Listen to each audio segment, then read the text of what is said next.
Waalaikumsalam warahmatullahi wabarakatuh. Selamat sore, saudara-saudaraku di tanah air, dari Sabang sampai Merauke, dari Miangas sampai Pulau Rote.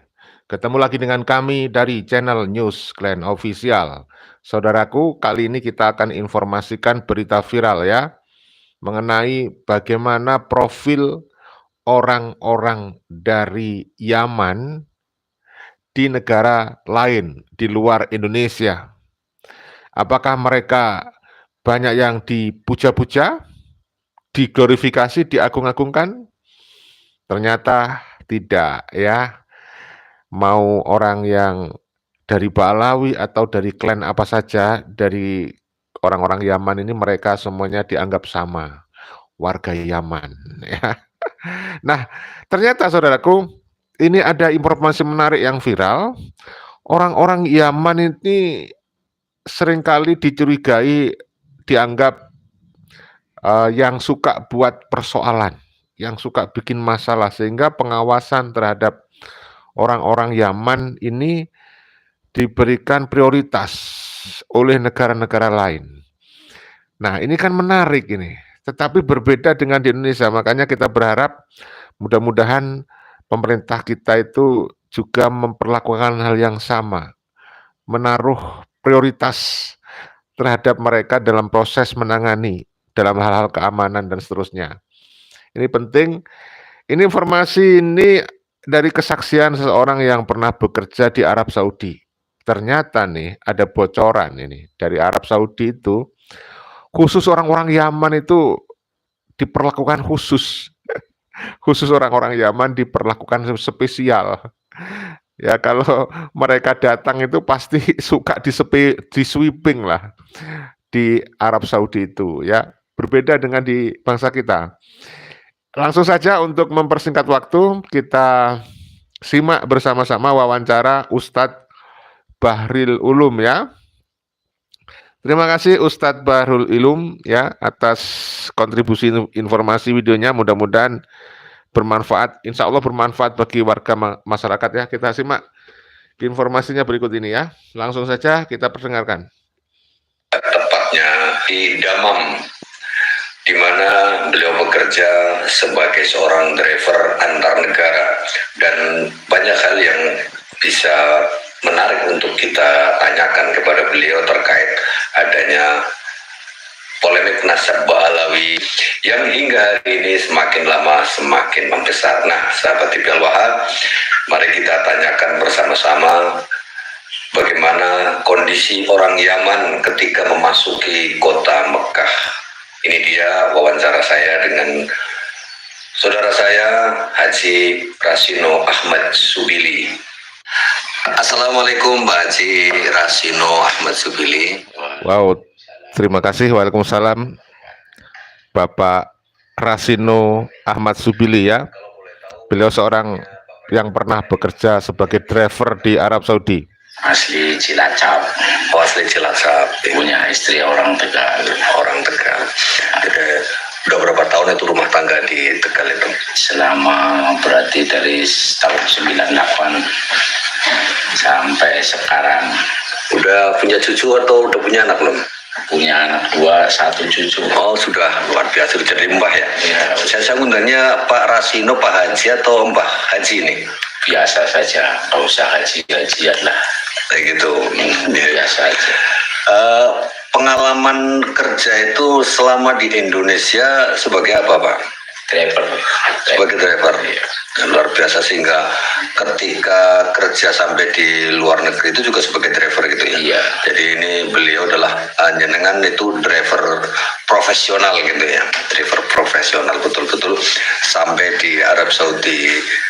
Tahun berapa itu masuk ke sebagai driver internasional di Arab Saudi itu? Tahun 2016. 2016 sampai tahun awal 2001. Sampai 2001, jadi sekitar sampai 6 tahun ya? Ya, ada hampir 6 tahun. 6 tahun cukup lama itu, cukup lama waktu yang ditempuh sebagai seorang driver di Arab Saudi. Iya. Selama di sana menetapnya di mana tadi? Di Damam ya? Kota Damam. Damam itu wilayahnya mana itu Damam? Damam berarti termasuk provinsi Damam, berarti wilayah perbatasannya antara Kuwait, Bahrain, terus unit Emirat Arab, itu perbatasannya, termasuk ada perbatasan ke Yaman. Ke Yaman, masuk ke Yaman juga ya, ada perbatasan Yaman juga. Terus Suriah juga. Kalau di Suriah itu termasuk dekatnya daerah Hamis Musaid, Najran, terus ke ini daerah Ufuk juga, itu dekat unit Emirat Arab. Kalau dari Damam ke kota Mekah kira-kira berapa kilometer itu, Bang? Perkiraan sekitar 1.300-an, 1.400 kilo. Ditempuh dalam masa berapa jam itu kalau dari Damam? Kalau perjalanan di sana itu sekitar berarti antara semalam lah, paling semalam sampai. Soalnya di situ kan jalan bebas hambatan, cuman paling ada kamera. Sekitar 12 jam berarti ya? Ya 12 jam lebih, kadang lebih. 12 jam. Ya hitungan 15 jam lah pokoknya kalau sama berarti. Kalau dari Damam ke Yaman sih berapa kilo itu? Kalau dari Yaman, kalau dari daerah Damam ke Yaman itu ya cukup lumayan jauh, cuman kan saya kadang kan di perbatasan di daerah Najran itu. Daerah Najran ya sekitar hampir 1.000 kilo lah itu ke daerah Najran. Nah, itu yang kalau saya di daerah Najran, terus dari daerah Hamis Musaid itu kebanyakan bawahnya orang Yaman. Orang Yaman menuju kemana itu biasanya? Biasanya ya kalau kadang Mekah atau ke Damam atau ke Madinah, ya pokoknya ke daerah Arab Saudi. Itu yang dibawa orang-orang sebagai penumpang umum biasa atau memang ada penumpang umum seperti wisata gitu? Biasanya kebanyakan pada jualan di situ, di daerah Damam, di daerah Mekah, Madinah itu kebanyakan itu yang penjual itu yang jualan minyak wangi, jualan itu memang orang Yaman. Ternyata benar ya, memang orang Yaman itu kebanyakan jualan minyak wangi. Tidak hanya di Indonesia itu, di Arab Saudi itu juga jualan minyak wangi. Ya, ternyata ya, ini ada kesaksian ini. Terima kasih dari Haji Kosim, ya di Indonesia dilindungi Kiai Jawa. Kalau tidak sama saja dengan Saudi, ya. Oh iya ya, karena dilindungi akhirnya ini yang membedakan antara Indonesia dengan Yahudi ya. Dari Kosong, terima kasih. Di mana oknum Ba'alawi selalu berbuat ulah. Bener ya. Benernya sendiri. Jadi di mana oknum Ba'alawi selalu berbuat ulah, mau benernya sendiri. Orang lain selalu salah. Nah, ya kan? Parah. Dari hamba, terima kasih. Kalau sampai di Arab di sweeping, warga Yaman berarti memang mereka penipu. Ya mungkin ya suka buat masalah gitu ya Bang ya. Suka bikin masalah gitu ya. Kemudian dari Kang Aep. Berternak di Yaman, kandangnya di Jakarta. Habib Unyil Yahudi, pesek NKRI sudah muak dengan kesombonganmu. Ya, siapa itu? Habib Yahudi pesek itu. Semua udah tahu ya. Dari Muhammad Jauhari, terima kasih Bang Muhammad Jauhari. Bismillah, selamat sore Gus, sehat selalu ya. Semoga semuanya juga sehat selalu ya, Bang Muhammad Jauhari. Alhamdulillah menyimak nih Gus ya, terima kasih Bang. Kemudian dari Al-Kaburi nih ya. Raja Arab Wahabi jadi wajar anti Habib. Wah, di sini juga ada tuh oknum Habib yang sebenarnya Wahabi pura-pura Ahlus Sunnah wal Jamaah, Bang. Ya. Kemudian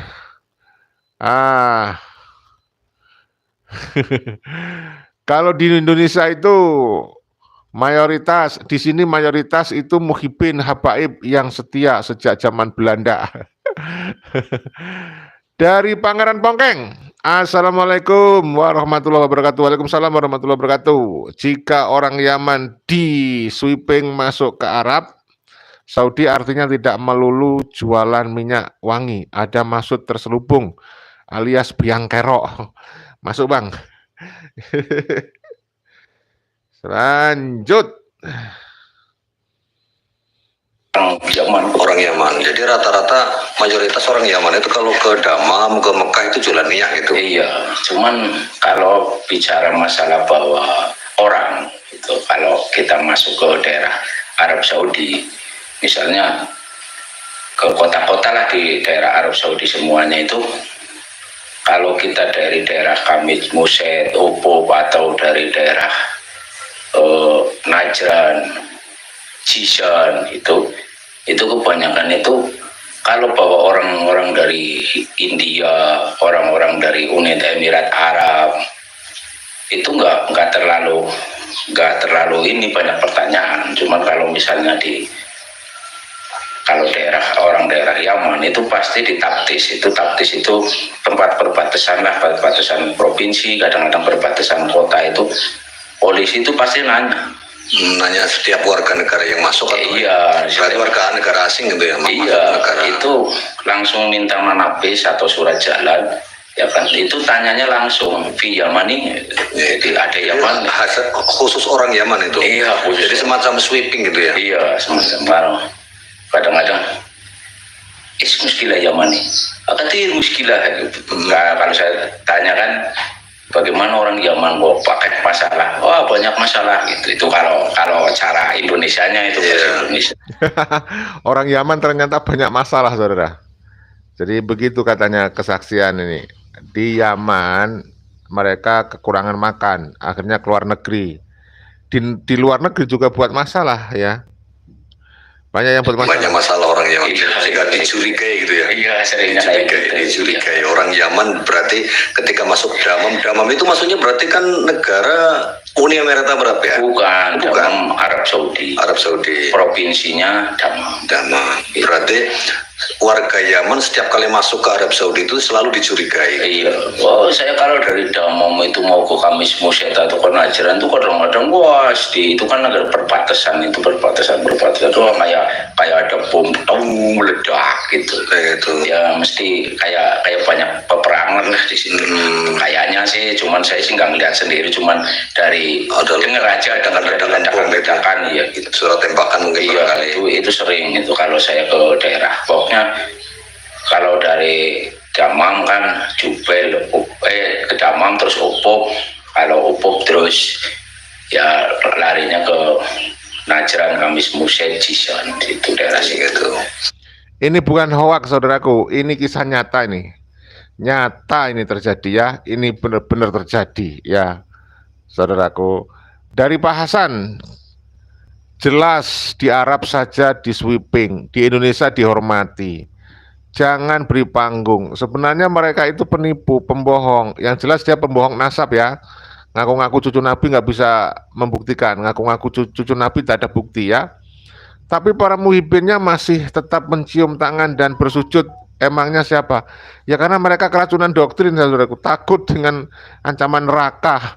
Dia ingin mendapatkan rudal kali ya. Ya kan. Nah, untuk tadi warga Yaman khusus yang ketika masuk ke Damam atau ke Arab Saudi itu selalu dicurigai. Pak Haji Rasino ngerti nggak alasannya apa sih? Apakah hanya sekedar ribut-ribut, selalu bikin ribut, atau ada alasan lainnya itu? Ya, memang di Indonesia itu ternyata orang Yaman banyak yang bikin orang Indonesia nggak nyaman. Yang jelas banyak orang tersakiti. Ya, seperti Rejek itu yang membutakan hatinya Gus Dur, buta mata, buta hati gitu kan. Itu kan banyak orang kemudian tersakiti oleh kalimat Rejek ya. Begitu. Alasannya sih saya nggak tanya, sebab kalau di sana itu banyak nanya itu ya kadang-kadang urusannya berat lah gitu. Karena tahu sendiri, memang saya akui yang namanya polisi itu surto, memang kalau di sana itu surto itu. Surto di sana itu tak akui, memang jujur hebat-hebat dan tidak mau banyak pertanyaan gitu, maksudnya ke yang bukan bermasalah gitu, itu nggak mau banyak tele-tele lah. Paling kalau misalnya kalau bertanya-tanyanya sama penumpangnya yang orang Yaman. Kalau memang penumpang itu kalau yang dari India, dari unit Emirat Arab, misalnya ada yang dari Qatar, itu tidak pernah ada masalah. Nggak pernah ditanya, cuman pertanyaan iya, khusus paling ditanya paspor. Ketika kemudian Pak polisi Arab Saudi itu menemukan ada orang Yaman, terus apa tindakan mereka itu? Ya nanya-nanya benar-benar secara detail ditanya. Oh, dilakukan pemeriksaan ya, itu dari visa, paspor, lebih lama dari yang lain. Iya, sampai tujuannya mau kemana, ya kan, dari mana, tujuan mau kemana, mau apa gitu. Itu masih pertanyaan itu detail sekali. Pada intinya berarti kalau khusus warga Yaman itu ketika masuk ke Arab Saudi itu selalu dicurigai oleh pemerintah Arab Saudi. Ya, gitu ya? Mungkin seperti itu mungkin, tapi Allahu alam ya. Saya juga nggak nanya ke polisinya, cuman kalau saya lihat itu yang jelas setiap kali ada orang Yaman itu ya. Yang jelas kalau ada orang Yaman itu taktis itu, surto itu ya, polisi itu pasti lama. Pertanyaannya itu banyak, kadang-kadang terus dibawa ke kantornya, nggak tahu di pertanyaan apa, tapi terus balik lagi. Iya. Memang luar biasa. Di sini juga gitu, orang Yaman banyak yang bikin masalah itu. Ya. Gile ya. Dari Wisanggeni. Rizik dan gerombolan nih gua kali wae. Kesuwen. Gua kali ya, Bang. Lempar di Yaman sana, Bang. Biar dia pergi sendiri, Bang. Buang tenaga kita itu. Dari Bang Muhammad Jauhari. Gus, yang fanatik buta itu mukibinnya, Gus. Kami yakin dengan Kiai Madudin bahwa banyak kitab-kitab palsu. Kami yang awam nggak paham mana asli, mana palsu, Gus. Nah, betul. Ini terbukti di Arab Saudi nih. Khusus untuk warga Yaman itu begitu dikasih prioritas. Betul-betul dicurigai. Karena biasanya kecurigaan muncul itu karena ada dugaan bahwa orang-orang Yaman itu selalu bikin soal. Bikin kebohongan gitu ya. Kali. Parah. Kasihan saya sebenarnya. Lagi. Ya, tapi itu menjadi lebih lama dari yang lain. Iya, lebih lama. Dengannya menunggu jadi lebih lama. Iya, kalau orang-orang yang bukan dari Arab, yang bukan Arab Saudi, terutama yang bukan dari Yaman itu paling lihat kalau nggak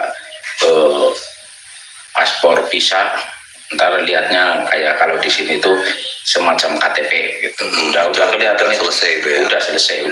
Tapi kalau orang Yaman pertanyaannya banyak sekali gitu. Iya, berarti gitu. Antisipasi keamanan barangkali. Iya, memang terkenal di situ rewel-rewel sih. Orang Yaman itu berarti terkenal rewel. Terkenal itu kalau orang jualan itu tuh orang rewel-rewel, orang susah-susah. Teroris. Orang Yaman itu di Arab Saudi terkenal rewel-rewel, terkenal susah-susah, ya. Kalau Indonesia terkenal ramah dan baik, sehingga cukup ditanyakan identitas KTP-nya aja, ID card-nya aja selesai.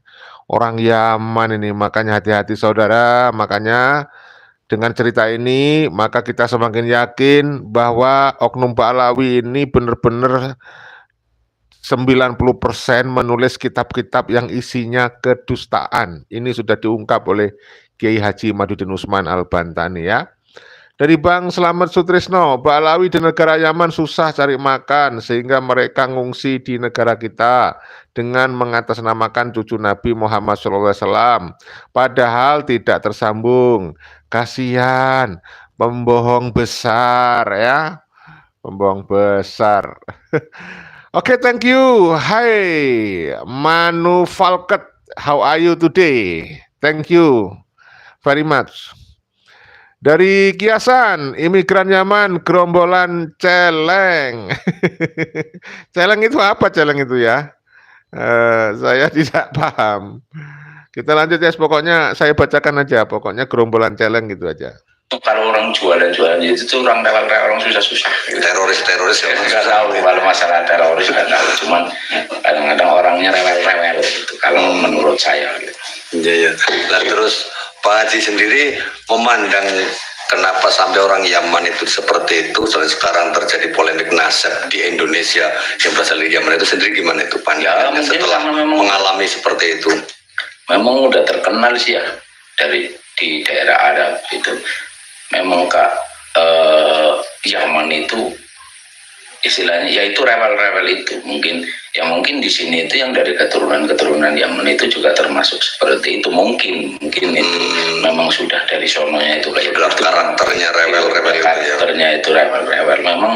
So istilahnya memang kalau di daerah sana Arab Saudi makanya, tapi cuman kalau di daerah sana itu mungkin mereka juga kepengen menguasai mungkin cuman nggak bisa ya. Daerah sana itu menguasai Arab Saudi seperti juga dulu sejarah mencatat Raja Abrahah gitu ya, mungkin seperti menguasai Mekah tapi nggak bisa juga ya. Mungkin seperti itu mungkin karena memang sudah dari sononya itu memang kalau kata orang di sana itu seperti itu. Yaman itu memang rewel, susah dibilangin orangnya itu kayak gitu. Orang-orang sana itu bilangnya seperti itu ya. Kalau misalnya mungkin ya ada yang tahu misalnya melihat ini postingan ini, kalau orang yang pernah nyupir di sana ya kan, terutama yang dari daerah-daerah luar Arab Saudi, pokoknya dari negara Arab tapi luar Arab Saudi pasti tahu.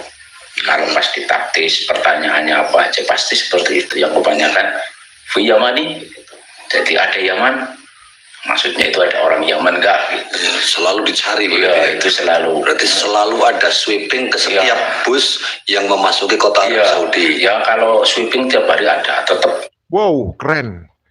Sweeping itu tiap hari ada. Pasti dicari orang Yaman memang ya. Aduh, di Indonesia malah diumpetin ini oleh para oknum-oknum kiai pribumi ini ya. Dilindungi maksudnya. Hanya gara-gara Pak Alawi orang-orang Yaman mengaku cucu Nabi. Ya kan? Kapan Indonesia seperti Arab ini? Tapi jangan sampai Arab pati genah. Ya, dalam konteks ini saja, yang lain jangan ya. Kiasan, mulai sekarang panggil Habib dengan sebutan celeng. Yang jelas, Kiai Madudin sudah menyampaikan fatwanya ya ketika beliau ditanya mengenai adanya polemik nasab ini, bagaimana dengan panggilan Habib? Apa kita itu tetap panggil Habib? Tidak boleh, haram ya. Karena apa? Mungkin kita tidak bermaksud memanggil Habib ini untuk mempercayai mereka keturunan Nabi, tapi mereka kan merasa keturunan Nabi kalau dipanggil Habib. Jadi ya panggil saja namanya. Misalnya Rizik, ya, kayak saya kan panggil Rizik. Cuman kalau di deskripsi tetap saya ketik Habib ya. Karena terkait dengan algoritma YouTube ini sudah terlanjur. Tapi kalau di kenyataan saya panggil orangnya aja. Atau kalau ada oknum Pak Alawi lebih tua gitu, sementara kita mau menghargai dia ya, bolehlah kita panggil Kang ya, atau panggil Pak gitu ya, nggak apa-apa lah, ya kan? Tapi jangan panggil Habib lagi lah, haram panggil Habib. Ya, kita lanjut kurang dikit ya. Kita lanjut dikit. Yang memasuki kota Arab Saudi. Ya kalau sweeping tiap hari ada, tetap ada terus 24 jam di situ. Sweeping warga Yaman gitu. Ya bukan sweeping cuma warga Yaman, istilahnya yang masuknya secara ilegal juga langsung ditangkap. Yang nggak punya KTP, nggak punya paspor atau nggak punya visa itu memang ditangkap. Yang istilahnya orang-orang yang ilegal lah, cuman kalau saya kan kerjanya itu di Sako, PT Sako. Kalau di Sako itu memang teratur istilahnya, orang yang nggak punya paspor nggak bisa naik bus itu. Orang yang nggak punya surat-surat nggak bisa naik bus, termasuk kayak nggak punya KTP itu nggak bisa naik bus itu. Jadi polisi memang udah tahu kalau Sako itu nggak bakalan bawa orang kaburan lah istilahnya, kalau di sana itu kaburan. Nah, paling kalau misalnya kaburan itu yang bawa ya sopir sendiri kadang-kadang. Sopir sendiri tanpa istilahnya kalau di sini itu ngompreng gitu, enggak. Jadi tanpa adanya tiket dari Sakonya.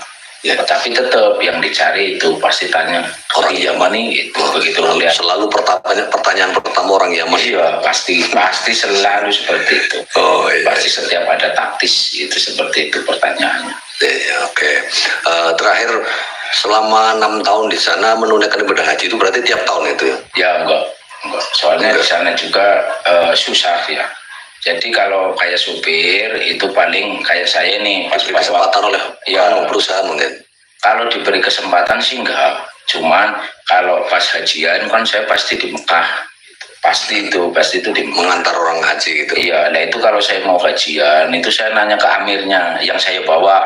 Misalnya saya yang bawa orang mana, orang Turki, apa orang Kuwait, apa orang Yaman, apa orang mana itu saya tanya dulu ke amirnya, saya bisa nggak ikut hajian? Bisa, tapi kan capeknya bukan main gitu. Maksudnya kalau misalnya pas hajian itu saya juga harus bisa nganter orangnya, harus bisa menunaikannya gitu. Jadi modalnya juga gede. Terus di sana juga ibadah haji nggak sembarangan, tetap ada suratnya di sana. Jadi walaupun orang udah di Arab Saudi, ya kan, udah di Arab Saudi, mau masuk ke Arab Saudi kalau pas hajian itu harus ada suratnya, surat untuk khusus izin haji. Itu sama, itu biayanya juga nggak sedikit.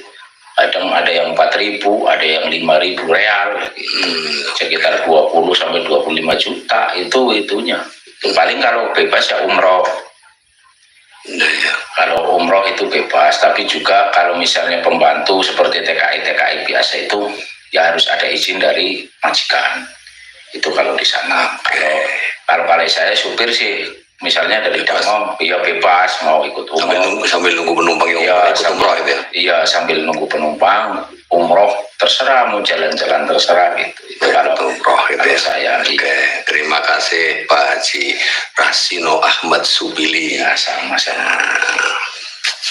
Nah, sahabat Tegal Waha, itu tadi wawancara saya dengan Pak Haji Rasino Ahmad Subili yang baru saja menerangkan bagaimana warga Yaman ketika memasuki Arab Saudi itu selalu di sweeping dan selalu dicurigai oleh pemerintah Arab Saudi. Nah, menurut Anda, silahkan berikan komen. Di Arab Saudi saja, orang Yaman itu selalu dicurigai akan melakukan tindakan-tindakan yang merugikan pemerintah. Nah, sekarang pertanyaannya, kenapa di Indonesia ini bebas merdeka sampai kemudian memperbudak warga pribumi ini? Saya Bahril Ulum. Assalamualaikum warahmatullahi wabarakatuh. Waalaikumsalam warahmatullahi wabarakatuh. Terima kasih Ustadz Bahril Ulum atas kontribusi videonya untuk edukasi masyarakat. Mudah-mudahan bermanfaat ya. Jadi intinya ya, ini ada komentar dari Bang Damar Kencono. Banyaknya masalahnya. Kayaknya masalahnya beda dengan Indonesia. Kalau Arab Saudi memang masih perang dengan Yaman. Mungkin menghindari penyusup ya, menghindari penyusup. Ini pendapat saya. Terima kasih Bang Damar Kencono atas pendapatnya ya. Saudaraku, hanya itu yang kita bisa sampaikan pada video kali ini ya. Mudah-mudahan ada manfaatnya, ada hikmah yang bisa Anda petik dan mudah-mudahan bisa memberikan edukasi, rekreasi, bisa menghibur Anda semuanya ya. Mohon maaf salah-salah kata, ada kekurangan, mohon dimaafkan dan mohon maaf juga tidak semua bisa komentarnya saya baca. Terus lanjutkan komentar, tulis kritik konstruktif yang mudah-mudahan komentar kritik opini Anda bisa menjadi media penyadaran, pencerahan kepada para muhibin. Mudah-mudahan ada manfaatnya ya. Lanjutkan diskusi Anda, tulis pendapat Anda di kolom komentar. Jadi intinya bahwa Pak Alami, keturunan imigran Yaman, terbukti bukan keturunan Rasulullah berdasarkan kajian ilmiah, bukan fitnah berdasarkan kajian kitab nasab secara filologi, kajian perilaku, dan juga tes DNA. Jadi tidak hanya satu aspek yang membatalkan pengakuan sepihak nasab palsu yang dicangkokkan kepada keturunan Rasulullah ya. Jadi jelas, Pak Alawi sekarang ini di Nusantara sudah terbongkar kepalsuannya. Kita tidak perlu lagi fanatik berlebihan, taklid buta, mengkultuskan Pak Alawi. Tidak perlu. Kita biasa saja, kita perjuangkan kesetaraan. Jangan ada yang merasa lebih mulia daripada yang lainnya. Sekali lagi, Pak Alawi tertolak mengaku sebagai keturunan Rasulullah berdasarkan kajian ilmiah, bukan fitnah. Jadi kita sampaikan video ini kepada siapapun, saudara Anda, teman-teman Anda, semoga semakin banyak orang yang paham. Ternyata Pak Alawi bukan keturunan Rasulullah, yang mengaku cucu Nabi itu apalagi. Ya, mereka semuanya bohong demi mendapatkan kemuliaan.